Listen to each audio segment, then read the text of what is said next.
Welcome to a Saturday afternoon of me just hanging out, which doesn't happen very often. I was going to do a video on tonight's concert that I'm going to, but I thought, I can't really show you any of the music because I'll get dinged. I did that once. I filmed an entire Taylor Swift concert and I didn't just sit on all the songs. I would just show periods of it. Taylor was not happy with me. Her people had me take my video down. That was years ago. So now when I go to concerts, I don't even film because it's not worth it. So I thought, well, what can I do today? I was just going to think, well, maybe I'll just skip this week. I also have stuff in my camera that I still need to edit from when we went to Paso Robles. So that's a video that definitely will be coming out. So I started going through my roll and I thought, well, let me go see if I can delete some stuff because I've got a lot of stuff in there. And I found my trip from 2016 in June when my husband and I went on the inaugural cruise of Harmony of the Seas. And it started in England, and our ports of call were Vigo, Spain, where we took a side trip to Portugal. And then we went through the Straits of Gibraltar to Malaga, and then we went to Barcelona. And I did not film much at all because back then I wasn't filming. I was just taking photographs. So I did find some video, but it's very sporadic. So I think what I'm going to do is I'm going to narrate as I show you some of the footage from that time 8 years ago. And it may turn out to be a great video. It may not turn out to be a great video, but I'm going to take you along for this adventure.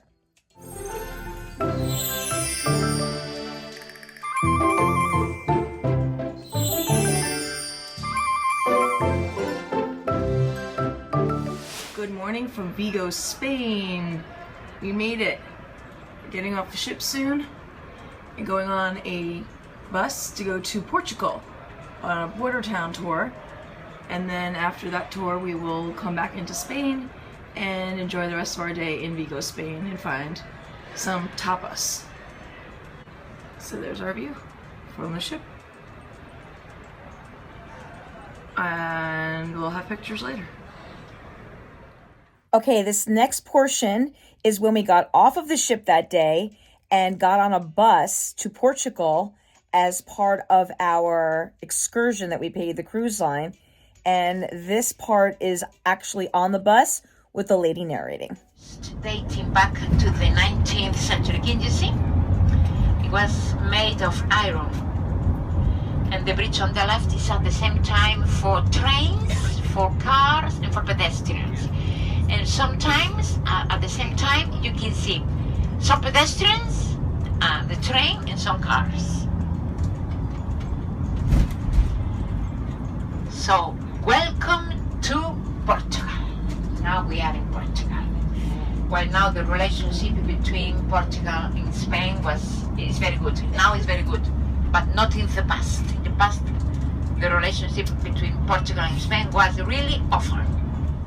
I have to say, reliving this trip has actually been a lot of fun going through these clips.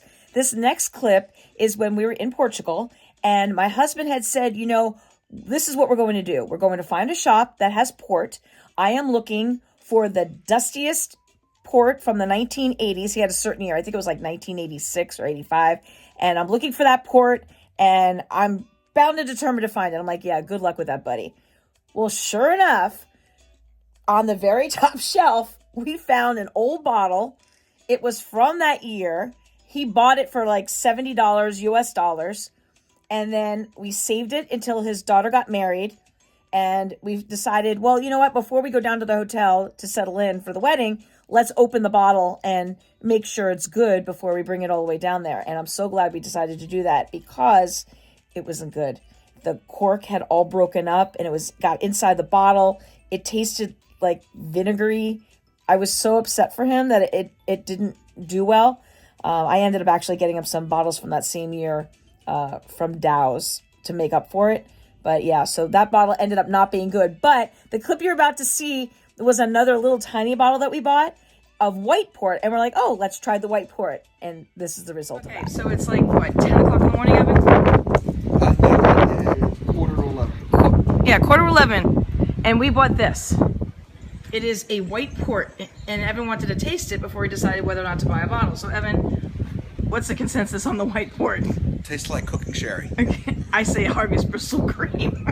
It's not So, good. I guess we're not getting this bottle. But the gentleman in the shop was very, very nice. And It was €1.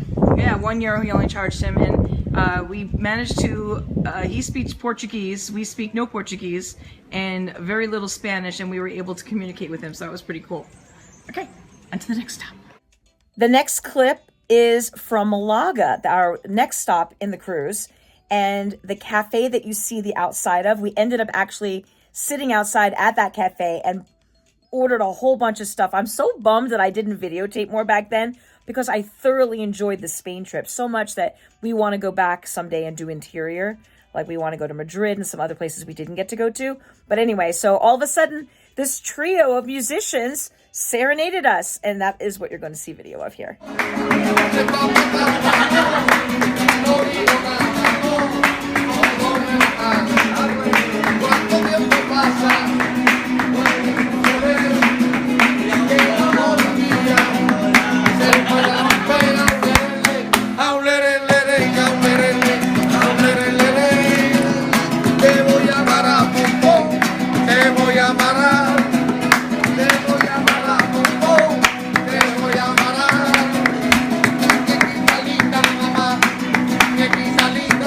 Up is me dipping my feet into the Mediterranean Sea.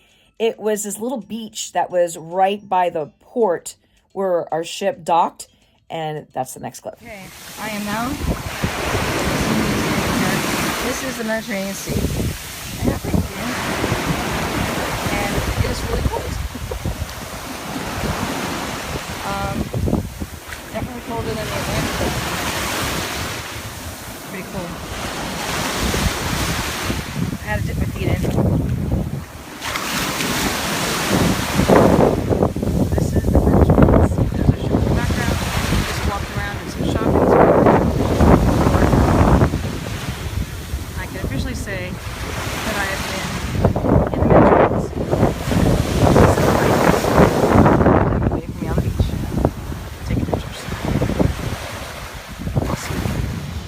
Now we are in Barcelona, and this is their subway. We actually had a very easy time navigating the subways of Barcelona, even though my Spanish is un poquito muy mal, which means very bad. I know a little bit. And we took this to go see the next step, which was a tour that we took for free from Bean Tours, and that's the part you'll see next. Okay, we managed to find the Plaza Royale. It was actually not hard following the directions of our free tour. We're going to be taking a free tour in about an hour and a half. This is so cool. People are just setting up for the morning. It's 9:30 here, and this town really doesn't get going until 10, which is my kind of city. And apparently they rock around midnight. Since we have an early flight in the morning, we will not be rocking at midnight. We will be sleeping around midnight. But this is really cool. So we're going to go and check out the vendors and maybe get a nosh before our tour starts. And then we will be on a tour of all the Gaudi architecture of the city, which we're really excited about. The next part is the lady talking to us about the Familia Church that still is not done. The name of the company is called Bean Tours, in case you ever go to Spain. And this little company does a lot of stuff in Barcelona, a lot of different tours. They may do some other stuff in Spain. You have to look it up, but it's absolutely free. You just tip them at the end, and we absolutely love this one. It was a guy called Bocabella. He was a bookseller. He got the idea of the expiratory temple because we're talking about Barcelona, city of sin, a lot of poverty. Girls were doing prostitution part-time, help make up their wages and stuff.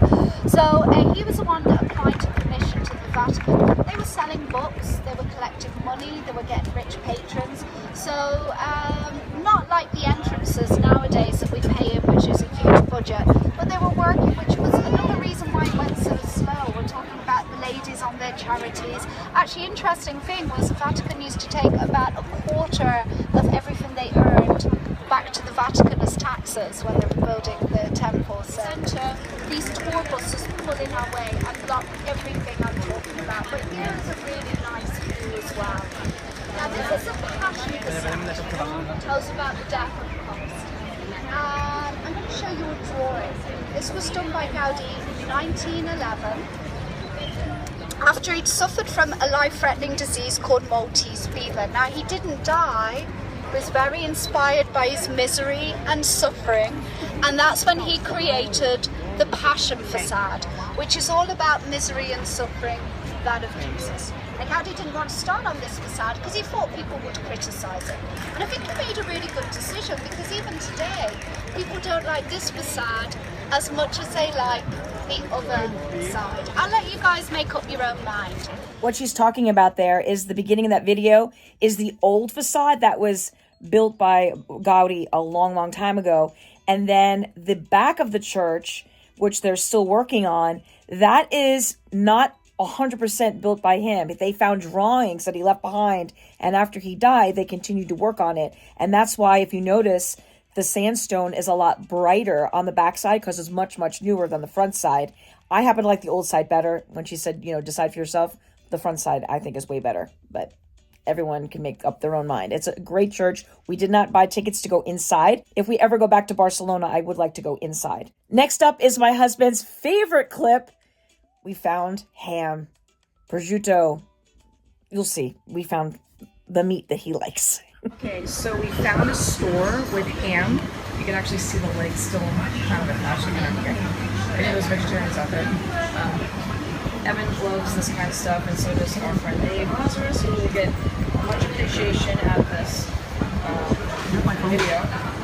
Yes, it's our home. It's my favorite and Evan has just ordered one of these on a baguette. It's only $50 the price for a sandwich. And so we're going to try it. I think that I'm not going to like it. Evan will probably do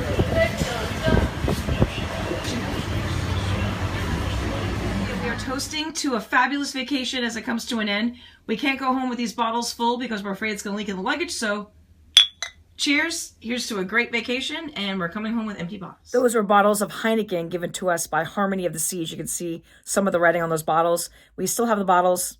At least I think I have one of them. I think I threw the other one away, and for a keepsake. So yeah, that was my trip to Spain in 2016. We have a trip to Europe booked for a few months from now, actually, to Italy. We're doing 3 different cities, 9 nights. It's going to be spectacular. I have to make sure I clear out enough room on my camera to take plenty of video for that trip, and you'll just have to stay tuned. So thank you for tuning into the Wonderful World of Wendy. Don't forget to hit that subscribe button below. Give me a big thumbs up, and I'll see you on my next adventure.